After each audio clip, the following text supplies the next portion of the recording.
The year was 2013, and the holiday lights were burning bright over America. Shoppers moved through the aisles with carts full of toys, sweaters, gift cards, and ordinary hope. Outside, the winter rain slid down the glass like tired ink. Inside, the registers sang their steady tune. Swipe, approve, print, smile. Nobody heard the lock turn in the dark. The target was Target Corporation, one of the largest retail chains in the United States. A red bullseye on every storefront, and, that season, a bullseye on its own back. Between November 27 and December 15, thieves moved through its payment network and stole about 40 million credit and debit card numbers. Later, the count widened. Around 70 million customer records were also exposed: names, addresses, phone numbers, and email addresses. It was a heist built for the digital age, but the door they used was old-fashioned: a trusted vendor, a weak link, a quiet way in. Target mattered because it was big, busy, and trusted. By 2013, it had nearly 1,800 stores in the United States and processed oceans of card payments every day.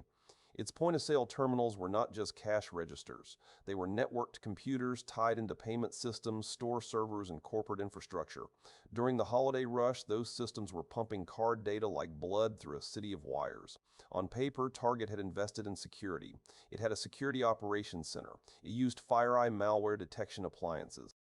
It had alerts. It had staff. It had compliance obligations under PCI DSS, the payment card industry data security standard. But the posture had soft corners. Vendor access was too broad. Network segmentation was not strong enough. Alerts were generated but not acted upon in time. The kind of normalcy that fills a room before the shot is fired. The first step in the breach came through Fazio Mechanical Services, a Pennsylvania HVAC and refrigeration contractor that worked with Target. Fazio had remote access to Target systems for billing, contract submission, and project management. The attackers did not begin by punching straight through Target's front wall. They went after a smaller door in a colder alley. According to public reporting, Fazio was hit by a phishing campaign. The vendor's systems were infected with malware used to steal credentials. One commonly cited tool was Citadel, a banking Trojan derived from Zeus, built to capture usernames and passwords through form grabbing and keylogging. There was no famous CVE at the center of this cold case. No single-numbered flaw like CVE 2017-0144 or CVE 2021-44228 with a name and a logo. The protocol details were ordinary, and that was the ugly part. The flaw class was broken access control, weak third-party access management, and poor network segmentation. In CWE language, you could point to CWE 284, improper access control, and CWE 287, improper authentication, depending on the exact control failure. The protocol details were ordinary, and that was the ugly part. Valid vendor credentials were used against Target's external vendor portal and internal access paths. To the systems watching the door, the burglar looked like a man with a key. Once inside, the attackers had to move from a vendor access environment toward the payment network. That should have been a long walk through locked gates. In a well-segmented network, an HVAC vendor should never be able to reach systems that lead to point-of-sale lanes. But the walls were thin. The intruders explored. They mapped systems. They can ticket. They looked for servers that could bridge the gap between business functions and store operations. Public accounts indicate they eventually gained access to Target's internal network and found a way to reach point-of-sale systems across stores. For lateral movement, reports have pointed to common Windows administration pathways and stolen credentials. Tools like SecSec, Windows file shares, remote service creation, and domain credentials have long been the crook's best friends inside a flat network. There has been reporting that the attackers used legitimate administrative functions to stage and deploy malware. Whether every named tool was confirmed in court-grade detail is another matter, but the pattern was clear. This was living off the land before that phrase became a badge on every incident report. The intruders used the plumbing already in the building.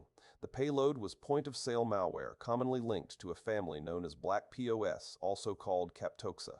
It was designed for one thing: scrape payment card data from memory after a card swipe before the data was fully encrypted and sent along the payment chain. That technical detail matters. Card data on the magnetic stripe, including track data, passes briefly through POS memory in readable form. The malware scanned process memory for patterns matching payment card track data, such as Track 1 and Track 2 formats. It looked for numbers that fit issuer identification patterns and card validation structures. Then it wrote the loot to local files. Black POS did not need to break strong encryption in transit. It stepped in before encryption had done its job. That is the old pickpocket trick. Do not crack the safe. Lift the envelope while it is still in the clerk's hand. The malware was installed on thousands of POS devices in Target stores. Estimates vary, but the attack touched a vast portion of the store environment.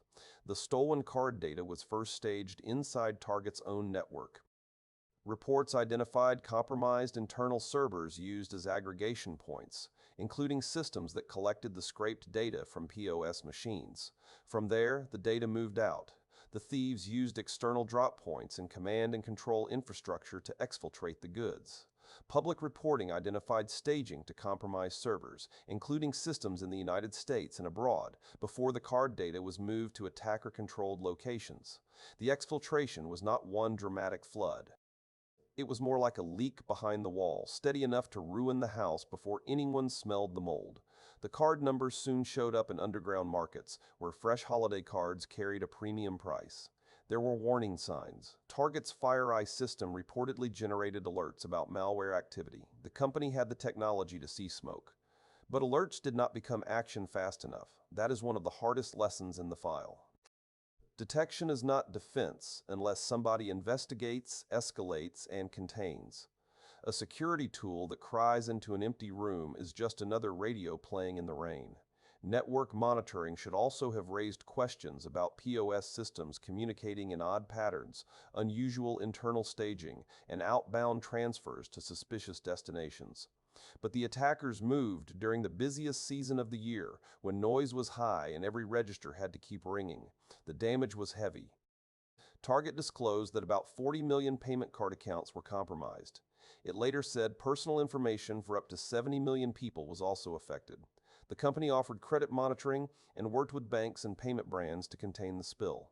But the cost was not abstract. Banks had to reissue cards. Customers had to watch statements. Fraud teams had to chase ghosts through ledgers and chargebacks.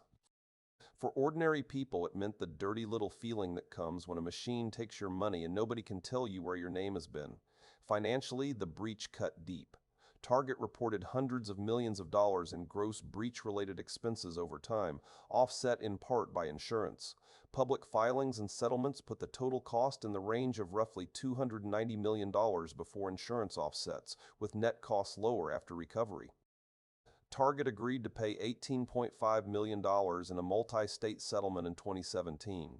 It also reached a $10 million class action settlement with consumers and a $39 million settlement with financial institutions. The executive fallout was real. Chief Information Officer Beth Jacob resigned in March 2014. CEO Greg Steinhoffel stepped down in May 2014. The breach had become a boardroom crime scene. This case changed the way companies talked about third-party risk. Before Target, vendor security was too often a questionnaire, a handshake, and a file in a drawer. After Target, executives understood that a small contractor could become the first domino in a national breach. The phrase third-party risk management stopped sounding like compliance fog and started sounding like survival. Organizations began to tighten vendor access, require stronger authentication, and review what third parties could actually reach once inside. The controls that would have helped are not mysterious. First, network segmentation. HVAC billing access should be isolated from payment systems by firewalls, access control lists, and strict routing rules. PCI DSS requires segmentation when reducing cardholder data scope, but it has to be real, tested, and monitored. Second, multi-factor authentication for vendor access. Stolen passwords should not be enough to open the door. Third, least privilege. Vendor accounts should only reach the specific applications they need, only at approved times, and only from expected locations. Fourth, strong endpoint detection and response on servers and POS systems, with rapid triage. FireEye saw pieces of the attack, but the response chain failed. Modern defenders should also use zero trust principles from frameworks like NIST SP800-27. Trust no session simply because it started with valid credentials. Inspect device health, user behavior, location, and requested resource. Apply privileged access management for administrative tools. Monitor for CXX-style remote service creation, suspicious PowerShell use, credential dumping, and unusual SMB traffic. Deploy application allow listing on POS systems so unknown malware cannot execute. Use encryption methods such as point-to-point encryption and tokenization so card data is protected as close to the card reader as possible. Follow NIST cybersecurity framework guidance for identify, protect, detect, respond, and recover. And test the whole thing with red teams that start where real attackers start, with vendors, credentials, and quiet patience. Start with vendors, credentials, and quiet patience. So I close the target file and leave it under the green desk lamp where old sins look new in the light. The city outside still buys its gifts, still trusts the register, still hears the soft approval beep, and moves on. But the rain remembers. In 2013, the thieves did not kick in the front door. They came through the service entrance wearing someone else's name. And in this town, every trusted key deserves a second look.